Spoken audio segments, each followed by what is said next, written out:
ہویدا آج اپنے زخم پنہاں کر کے چھوڑوں گا، لہو رو رو کے محفل کو گلستاں کر کے چھوڑوں گا۔ اقبال انتہائی غم کے انداز میں مگر جوش میں کہتے ہیں، آج اپنے چھپے ہوئے زخموں کو نمایاں ہی کر کے چھوڑوں گا۔ اور ان کے زخم کیا ہیں؟ مسلمانوں کا زوال۔ مسلمان اپنی خودی نہیں بڑھا رہے، کریکٹر کا فقدان ہے۔ جلانا ہے مجھے ہر شمع دل کو سوز پنہاں سے، تیری تاریک راتوں میں چراغاں کر کے چھوڑوں گا۔ اقبال کہہ رہے ہیں کہ میری پوئٹری میں جو اثر ہے، جو عشق ہے، اور اس عشق سے میں تم لوگوں میں ولولہ پیدا کر دوں گا۔ میرے دل میں جو درد چھپا ہوا ہے، اس درد کی وجہ سے ایسی شمع جلا رہا ہوں، ایسی پوئٹری لکھ رہا ہوں کہ جو تاریک راتیں ہیں وہ جگمگا جائیں گی، یعنی جو لوگ میری پوئٹری پڑھیں گے اور سمجھیں گے ان کی زندگیاں بدل جائیں گی۔ مگر غنچوں کی صورت ہوں دل درد آشنا پیدا، چمن میں مشت خاک اپنی پریشاں کر کے چھوڑوں گا، پرونا ایک ہی تسبیح میں ان بکھرے دانوں کو، جو مشکل ہے تو اس مشکل کو آساں کر کے چھوڑوں گا۔ میں اپنی مٹھی بھر خاک کو باغ میں ہر طرف بکھیر دوں، شاید کلیوں کی شکل میں درد دل والے پیدا ہو جائیں۔ اقبال چاہتے ہیں ان کی پوئٹری کو سمجھیں اور اس پہ عمل کریں اور مسلمانوں کے حالات تبدیل ہوں۔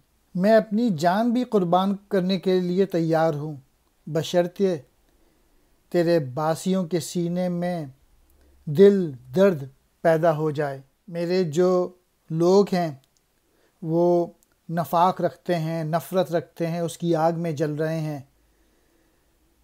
میں اس حقیقت سے پوری طرح آگاہ ہوں، لیکن مجھ پہ اپنے اوپر اعتماد ہے کہ میں یہ مشکل کام بھی آسانی سے کر لوں گا، یعنی مسلمانوں میں محبت کے بیج بو دوں گا۔ اگر ان بکھرے دانوں کو ایک تسبیح میں ڈالنا مشکل ہے تو میں یہ مشکل کام حل کر کے آسان کر کے دکھاؤں گا۔ آج کل مسلمان اگر پاکستانی پولیٹیشین دیکھیں، ہر وقت ایک دوسرے کا گریبان پکڑنے کے لیے تیار ہیں۔ کاش کہ وہ اقبال کی پوئٹری سمجھ جائیں اور ایک دوسرے کے ساتھ محبت کے ساتھ رہیں۔ مجھے اے ہم نشین رہنے دو شغل سینہ کاوی میں، کہ میں داغ محبت کو نمایاں کر کے چھوڑوں گا۔ ہم نشیں کہتے ہیں دوست، شغل کہتے ہیں کام، سینہ کاوی دکھ اٹھانا، داغ کہتے ہیں دھبے کو، زخم کے نشان کو۔ اے دوست مجھے تڑپنے اور غم کھانے میں ہی مصروف رہنے دو، یعنی میں جو پوئٹری لکھ رہا ہوں اسی میں مصروف رہنے دو کہ میں محبت کے داغ کو ظاہر کر کے رہوں گا۔ دکھا دوں گا جہاں کو جو میری آنکھوں نے دیکھا ہے، تجھے بھی صورت آئینہ حیراں کر کے چھوڑوں گا۔ اور اقبال کہہ رہے ہیں جو میں نے دیکھا ہے وہ اس دنیا کو دکھائے بغیر نہ رہوں گا، اور میں آئینے کی طرح سب کو حیران کر دوں گا۔ اور اقبال نے کیا، یعنی شکوہ لکھا جس میں ڈاؤن فال آف مسلم بیان کیا، اور پھر جواب شکوہ ریزنز فار دا ڈاؤن فال، ابلیس کی مجلس شورا۔ اقبال نے یہ سارے کام کیے جو اپنی آغاز کی پوئٹری میں انہوں نے یہ بات کہی تھی، یہ ان کی شروع کی پوئٹری ہے۔ کہتے ہیں اپنے اوپر بلیف کرنا۔ اقبال کو شروع سے معلوم تھا کہ وہ دور تک دیکھ سکتے ہیں۔ جو ہے پردوں میں پنہاں چشم بینا دیکھ لیتی ہے، زمانے کی طبیعت کا تقاضا دیکھ لیتی ہے۔ جو کچھ پردوں میں چھپا ہوا ہوتا ہے وہ اقبال کی آگ جو ہے نا، دیکھنے والی آگ دیکھ لیتی ہے، اور زمانے کی طبیعت بھی اقبال سمجھ لیتے تھے، یعنی وقت کا جو تقاضا ہوتا تھا وہ سب کو سمجھتے تھے۔ وہ چاہتے تھے کہ آپس کے جھگڑوں کو چھوڑ کر یہ قوم جو ہے اتحاد پیدا کرے اور اپنی عزت کو بحال کرے۔ کیا رفت کی لذت سے نہ دل کو آشنا تو نے، گزاری عمر پستی میں مثال نقش پاتو نے سمجھنا چاہیے ان لوگوں کو جو کہ کمزور ہیں، جو کہ اپنے آپ کو اسٹرانگ کرنا چاہتے ہیں۔ اقبال کہہ رہے ہیں کہ تو نے بلندی کی لذت سے دل کو واقف ہی نہیں ہونے دیا اور اپنی زندگی انتہائی پستی میں گزار دی۔ یعنی آج کے جو مسلمان ہیں ان کے جو پیر کے نشان کی طرح تو زمین پہ پڑا ہوا ہے، یعنی کوئی کنٹریبیوشن نہیں کر رہا دنیا میں۔ آج کل پینڈیمک کی پرابلم ہے، سب کے نام آ رہے ہیں کہ چائنا ڈیولپ کر رہا ہے ویکسین، رشیا کر رہا ہے، یورپ کر رہا ہے، امریکہ کر رہا ہے، کسی بھی مسلمان ملک کا ذکر نہیں آ رہا۔ اور یہ شعر 90 سال 100 سال پہلے کہے تھے، اور آج بھی مسلمانوں کا یہ حال ہے کہ ان کو احساس ہی نہیں ہے کہ بلندی کیا ہوتی ہے دنیا کی۔ رفت کہتے ہیں بلندی کو، آشنا کہتے ہیں واقف، پستی کہتے ہیں ذلت، مثال نقش پاؤں کے نشان کی طرح۔ رہا دل بستہ محفل مگر اپنی نگاہوں کو، کیا بیرون محفل سے نہ حیرت آشنا تو نے۔ اقبال کہہ رہے ہیں کہ تو محکومی کی زندگی جو ہے وہ گزار رہا ہے اور تو قناعت کر کے ہی بیٹھا ہوا ہے، تو صرف اپنی ہی محفل میں دل لگائے بیٹھا ہے۔ اپنے آپ سے باہر بھی دیکھ، محفل کے باہر کی حالات دیکھ، تو حیران رہ جائے گا۔ دل بستہ محفل، محفل میں لگے رہنے والا دل، بیرون محفل، محفل سے باہر، حیرت آشنا، حیران۔ اگر یورپ کی ترقی دیکھیں یا امریکہ کی یا چائنا کی، یہ باہر کی محفلیں ہیں، اور وہاں پہ جو ترقی ہو رہی ہے، اور مسلمان ملکوں کو دیکھیں اگر تو بہت ڈفرینس ہے۔ باہر کے لوگ اپنے پوٹینشل کو بہت بڑھا رہے ہیں۔ تعصب چھوڑ دے ناداں دہر کے آئینہ خانے میں، یہ تصویریں ہیں تیری جن کو سمجھا ہے برا تو نے۔ اقبال کہہ رہے ہیں اے ناداں، نا سمجھ، تعصب سے باہر آ۔ دنیا کے آئینہ خانے میں جو تصویریں تجھے دکھائی دے رہی ہیں تو انہیں برا کہہ رہا ہے، یہ تو تیری اپنی تصویریں ہیں۔ مراد ہے کہ سب انسان برابر ہیں، مگر تعصب کی وجہ سے تو ایک دوسرے کے خلاف زہر اگل رہا ہے اور دشمن فائدہ اٹھا رہا ہے۔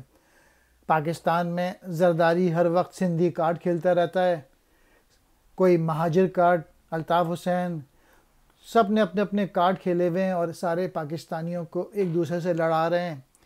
اور باہر اگر نکلیں تو سعودی عرب اور ایران ایک دوسرے سے لڑ رہے ہیں شیعہ سنی کے چکروں میں، اور مجھے بہت ساری چیزیں ہندوستان کے لیے کہنے کی ضرورت نہیں ہے۔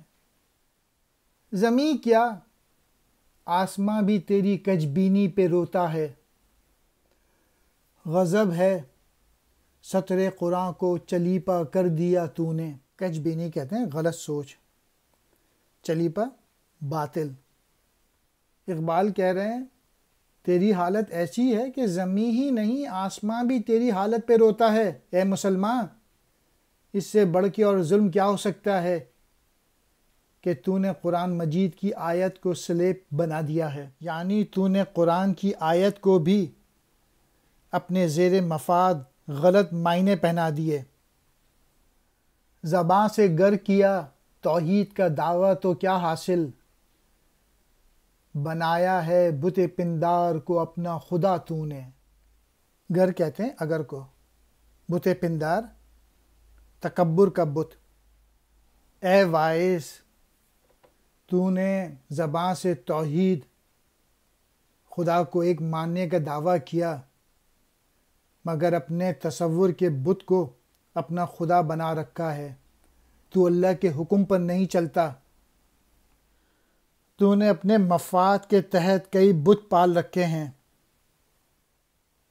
کنویں میں تو نے یوسف کو جو دیکھا بھی تو کیا دیکھا، ارے غافل جو مطلق تھا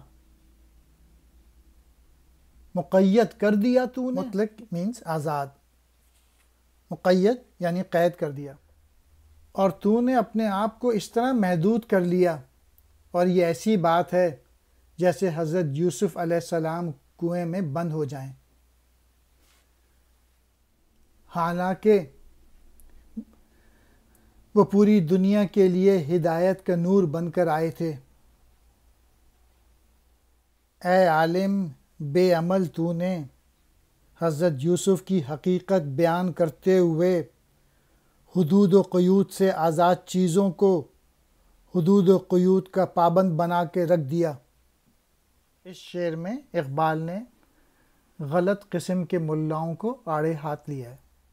ہوس بلائے منبر ہے تجھے رنگیں بیانی کی، نصیحت بھی تیری صورت ہے ایک افسانہ خوانی کی۔ کچھ ملاؤں کو آڑے ہاتھے لیا ہے اور ان کو کہہ رہے ہیں کہ بس تیرا تو مقصد یہی ہے کہ ممبر پہ اپنی رنگین بیانی کے جوہر دکھا، حد تو یہ ہے کہ جو تو نصیحتیں کرتا ہے وہ صرف افسانہ خوانی سے زیادہ اور کچھ نہیں ہوتی۔ میں ان ملاؤں کا ذکر نہیں کروں گا کہ بس ان کو تو یہ حوث ہوتی ہے کہ ممبر پہ چڑھ کر دلکش انداز میں بس واز کریں، لیکن جو تیری زبان پہ جو نصیحت ہوتی ہے وہ بھی صرف ایک افسانہ ہی ہوتا ہے، جس سے بدظنی پھیلتی ہے، اخوت اور بھائی چارے کی فضا پیدا نہیں ہوتی۔ اور آپ بہت سارے مولوی پولیٹیکل لیڈرز کو دیکھ لیں جو کہ تقریریں کر رہے ہوتے ہیں، کہیں سے بھی محبت کی فضا پیدا نہیں ہوتی، انہیں تو بس